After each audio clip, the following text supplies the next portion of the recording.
Сьогоднішня наша неделя так само есть и сумная. И мы не можем забываться про новые трудности нашей Матери.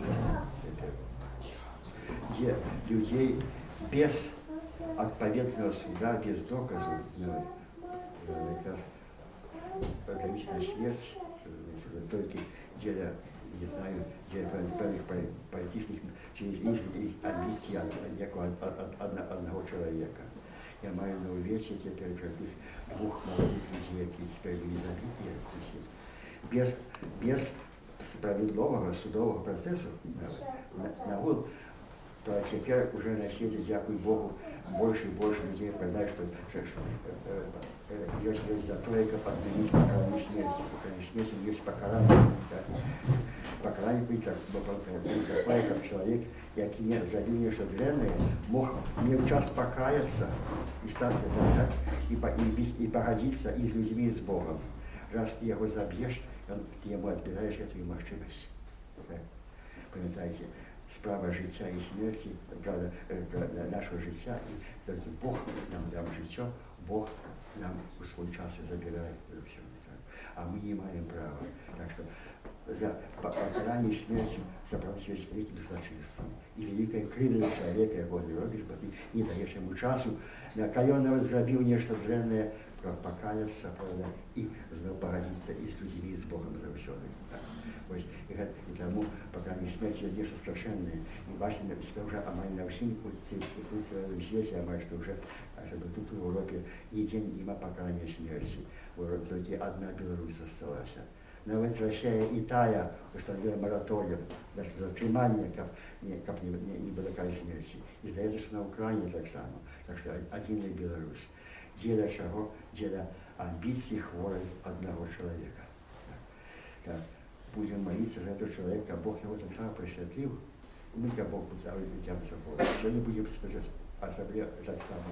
Будем молиться сегодня за одного человека, за одного белоруса, патриота великого, який теперь так само голодує у турбе у Беларуси. Так, это Сергей Коваленко з Витебска. Голодовка не есть наилепший способ змагания. Бо я есть совсем небезпека, что человек голодует, уже не может выйти из голодовки и помрет. Это было бы самозабойство. А мы не можем допустить. И для этого человек все-таки имеет эмоциональную волю за правду. И он великий патриот белорусский.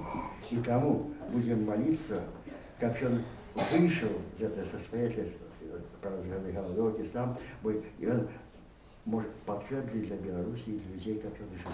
Так, это Сергей Коваленко. Понимаете, все-таки добрый человек. Навод, когда он робит неразумно, что он теперь заводит голодовку. Все-таки Бог просветлил его.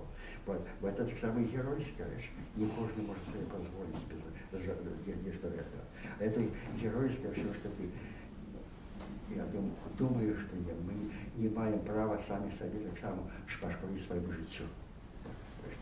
Одна вещь отдать житию, ратуючи інших, чи аховуючи інших, а друга сильніших. Каже ж Бог йому дає сили, як просить всього. Он зрозумів это. И как он жил бедачный человек он мощной воли, человек великий патриот белорусский, и видать, что добрый человек.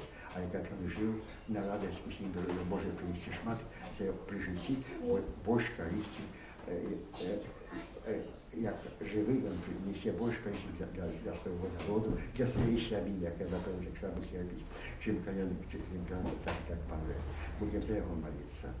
Пам'ятаємо так само за два злочинства, які тепер теперішній режим белорусский зробив этими днями, правда, пригоривши на смерть людей, яких сказати, напевно, правники так само, де при вельми сумнівним судовим процесом, що невідомо, фактично не доказана їх невиноватость. Я кажу, що покарание смерти наогул я супер згоден, абсолютно.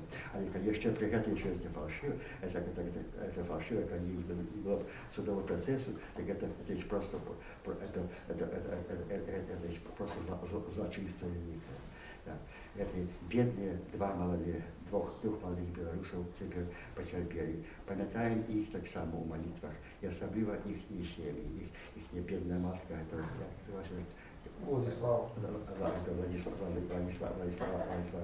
Коваленко, яка стратила своего сына.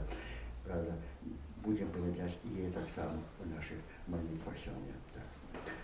Своих сил,